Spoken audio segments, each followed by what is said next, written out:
कई सालों पहले की बात है। राजा अमर सिंह के यहाँ एक बहुत खूबसूरत राजकुमारी का जन्म होता है। राजा और रानी मिलकर उसका नाम सितारा रखते हैं। राजकुमारी अपने नाम की तरह बहुत खूबसूरत थी। धीरे धीरे राजकुमारी बड़ी हो रही थी। अब वो लगभग 8 साल की हो चुकी थी। फिर एक दिन राजकुमारी सितारा की माँ उसे छोड़कर दुनिया से चली जाती है। अब राजकुमारी की सारी जिम्मेदारी उसके पिता अमर सिंह पर आ जाती है। राजा अमर सिंह को राज्य के भी काम हुआ करते थे। धीरे धीरे उन्हें महसूस होने लगा कि राजकुमारी के लिए नई मां आनी चाहिए। ये सोचकर राजा अमर सिंह वंदना नाम की एक लड़की से शादी कर लेते हैं। वंदना की पहले से ही एक बेटी थी। वंदना रानी बनकर महल में आ जाती है और उसके साथ उसकी बेटी शिल्पा भी आ जाती है।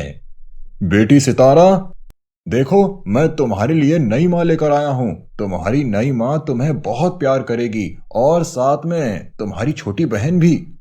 नहीं माँ, क्या आप सचमुच मुझे बहुत प्यार करोगी? हाँ बेटी, मैं तुम्हारे लिए ही तो आई हूँ। इधर आओ मेरे पास। वंदना सितारा को गले लगा लेती है। धीरे धीरे दिन बीत रहे थे। अचानक एक दिन महाराज की तबीयत बहुत खराब हो जाती है। महाराज वंदना को अपने पास बुलाकर कहते हैं, वंदना, मेरे जाने के बाद मेरी बेटी का बहुत ख्याल रखना। उसका तुम्हारे सिवा अब दुनिया में कोई नहीं होगा। उसको किसी भी प्रकार की तकलीफ मत होने देना। राजा अमर सिंह की भी मृत्यु हो जाती है। अब वंदना धीरे धीरे अपना रंग बदलने लगती है। उसे सितारा से हमेशा से ही नफरत थी, क्योंकि महाराज उसकी बेटी से ज्यादा सितारा को चाहते थे। एक दिन वंदना सितारा को अपने पास बुलाती है और कहती है, सितारा, तुम्हारे पिताजी चले गए हैं और मैं कोई काम वाली नहीं हूँ जो तुम्हें पालूं पोसूं बड़ा करूं। मैंने तुम्हारे पिताजी से शादी सिर्फ इसलिए की थी कि मैं इस महल पर राज कर सकूं। एक बात कान खोल कर सुन लो, आज के बाद तुम इस महल में राजकुमारी नहीं बल्कि एक नौकरानी बनकर रहोगी। और ये राजकुमारियों वाले खूबसूरत कपड़े उतार दो। और हाँ, आज के बाद घर का सारा काम तुम ही करोगी, समझ गई ना? जी माँ, आप जैसा बोलेंगी मैं वैसा ही करूंगी। आप मेरी माँ हैं और मैं आपको खुश करने के लिए कुछ भी कर सकती हूँ माँ। अगले दिन से सितारा घर के सारे काम करती। वीना और उसकी बेटी सितारा को परेशान करने में कोई कमी नहीं छोड़ते थे। अरे सितारा, अब तक तुम्हारा खाना नहीं बना। हमें भूख लगी है, जल्दी करो। माँ देखो ना, सितारा ने मेरे कपड़े भी प्रेस नहीं किए अब तक। मुझे अपनी फ्रेंड की बर्थडे पार्टी पर जाना है। माँ, आज काम करते करते बहुत देर हो गई थी, इसीलिए नहीं कर पाई। मैं अभी कर देती हूँ, उसके बाद खाना भी बना दूंगी। ठीक है, जल्दी करो। और अगली बार से याद रहे, हर काम समय पर हो जाना चाहिए, समझी? इसी तरह वो लोग सितारा को परेशान करते रहते और बात बात पर ताने मारते रहते। सितारा बहुत समझदार थी। वो बहुत सब्र के साथ सब कुछ बर्दाश्त कर रही थी। वो नहीं चाहती थी कि महाराज के जाने के बाद उनकी किसी भी तरह से बुराई हो। सितारा सुबह जल्दी उठ जाती थी और ये वो समय होता था जब वो बागों में घूमती थी, झरने पर नहाती थी, तालाब के पास जाती थी, क्योंकि इस समय उसकी माँ और बहन सोई रहती थीं। आज भी सितारा बागों में घूम रही थी, तभी उसकी सहेली निकिता उससे मिलती है। सितारा, तुम्हारी ये हालत मुझसे देखी नहीं जाती। तुम उन लोगों के जुल्म क्यों बर्दाश्त कर रही हो? जरा तुम अपनी हालत तो देखो। तुमने ये कैसे नौकरानियों वाले कपड़े पहने हैं और वो लोग कितना काम करवाते हैं तुमसे। कोई बात नहीं निकिता, वो मेरी माँ है। अगर उन्हें मुझे दुख देकर खुशी मिलती है तो खुश रहने दो उन्हें। और वैसे भी तुम्हें तो पता है कि मुझे काम करना बहुत पसंद है।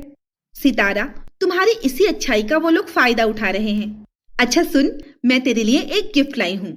ये गाउन और सैंडल तेरे लिए है। अरे वाह, इतनी सुंदर गाउन और सैंडल भी। क्या तू ये मेरे लिए लाई है? हाँ सितारा, तुझे याद है कल तेरा बर्थडे है और ये तुझे मेरी तरफ से गिफ्ट है। कल तू यही पहनकर मुझसे मिलने आना। निकिता, तू बहुत अच्छी है। मैं कल यही पहनकर तुझसे मिलने आऊंगी। अच्छा, अब मैं चलती हूँ, माँ मेरा इंतजार कर रही होगी। अगले दिन सितारा ने वो सैंडल और गाउन पहनी और तैयार होकर निकिता से मिलने के लिए चल पड़ी। निकिता को आने में टाइम था, इसीलिए सितारा तालाब के पास बैठ गई और पंछियों को देखने लगी। अचानक सितारा ने देखा कि कोई राजकुमार तालाब में बहता हुआ आ रहा है। सितारा जल्दी से तालाब में कूद गई और तैरकर राजकुमार को बचाकर किनारे ले आई। राजकुमार बेहोश था। सितारा उसे होश में लाने की कोशिश करने लगी। थोड़ी देर बाद राजकुमार होश में आया। कौन है आप और तालाब में कैसे डूब गए थे? मैं राजकुमार प्रशांत हूँ, विराटनगर का राजकुमार। मैं जंगल में शिकार के लिए आया था, लेकिन तभी एक जादूगर से मेरा सामना हो गया और लड़ाई के दौरान उसने मुझे नदी में धक्का दे दिया और मैं बहते हुए यहाँ तक आ गया। लेकिन तुम कौन हो, इतनी खूबसूरत और बहादुर? तुम जरूर कोई राजकुमारी हो। सितारा को अचानक याद आता है कि उसकी माँ और बहन उसका इंतजार कर रही होंगी। राजकुमार की बातों का जवाब दिए बिना ही जल्दी जल्दी वहां से चली जाती है। जैसे ही सितारा घर पहुंचती है तो उसकी माँ और बहन उस पर बहुत गुस्सा करती हैं। आ गई महारानी घूमकर। कहाँ गई थी इतनी देर से? सारा घर गंदा पड़ा है और अभी तक नाश्ता भी नहीं बना। देखो ना माँ, अभी तक मेरे रूम की सफाई भी नहीं हुई है और मेरे कपड़े भी प्रेस नहीं हुए हैं। कहाँ गई थी इतनी देर से तू?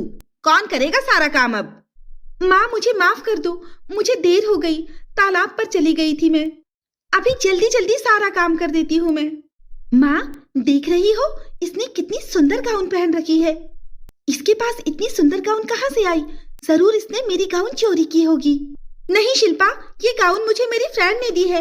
आज मेरा बर्थडे है ना, इसीलिए। माँ इतनी खूबसूरत गाउन पहनने का हक तो सिर्फ मुझे है, इस नौकरानी को नहीं। सुना नहीं तूने? ये गाउन उतार कर मेरी बेटी को दे दे, समझी? सितारा वो गाउन उतार कर अपनी बहन को दे देती है और घर के कामों में लग जाती है। दूसरी तरफ राजकुमार सितारा से मिलने के लिए बहुत परेशान था। वो तो सितारा का नाम तक नहीं जानता था, लेकिन सितारा जल्दी जल्दी में अपनी सैंडल वहीं छोड़कर चली गई थी। दूसरे दिन राजकुमार सितारा की तलाश में सारे शहर में घूम रहा था। तभी शिल्पा सितारा का गाउन पहन लेती है और घूमने के लिए निकल जाती है। राजकुमार की नजर अचानक शिल्पा पर पड़ती है। गाउन देखकर उसे लगता है कि यही सितारा है। राजकुमार जल्दी से शिल्पा के पास आता है और कहता है, कल तुम जल्दी जल्दी चली गई थी और मुझे शुक्रिया कहने का मौका भी नहीं दिया था। मुझे तुमसे प्यार हो गया है, क्या तुम मुझसे शादी करोगी? शिल्पा को राजकुमार की बातें समझ तो नहीं आती, लेकिन वो समझ जाती है कि ये कोई राजकुमार है और वो कहती है, हाँ राजकुमार, क्यों नहीं। मुझे तो हमेशा ही आपके जैसा अमीर और खूबसूरत राजकुमार चाहिए था।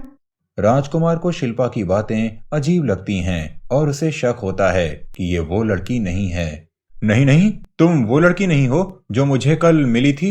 मुझे तो उस लड़की की तलाश है जिसकी ये सैंडल है। राजकुमार, आप मेरे घर चलिए, मैं आपको अपनी माँ से मिलवाऊंगी। मेरी माँ आपसे मिलकर बहुत खुश होंगी। ठीक है। राजकुमार शिल्पा के साथ उसके घर आ जाता है। राजकुमार जैसे ही घर में एंटर करता है तो सितारा को सफाई करते हुए देखता है। वो सितारा को देखकर पहचान लेता है। ये कौन है? ये तो हमारी काम वाली है। आप बैठिए राजकुमार, तब तक मैं अपनी माँ को बुला कर लाती हूँ। सुनिए, आप वही है ना जिसने कल मेरी जान बचाई थी? आप इतनी जल्दी में गईं कि मुझे कुछ कहने का मौका ही नहीं दिया। इससे पहले कि सितारा कुछ कह पाती, शिल्पा अपनी माँ को लेकर आ गई। अरे राजकुमार, शिल्पा ने मुझे आपके बारे में सब कुछ बता दिया है। मैं चाहती हूँ कि आप मेरी बेटी से शादी कर लो।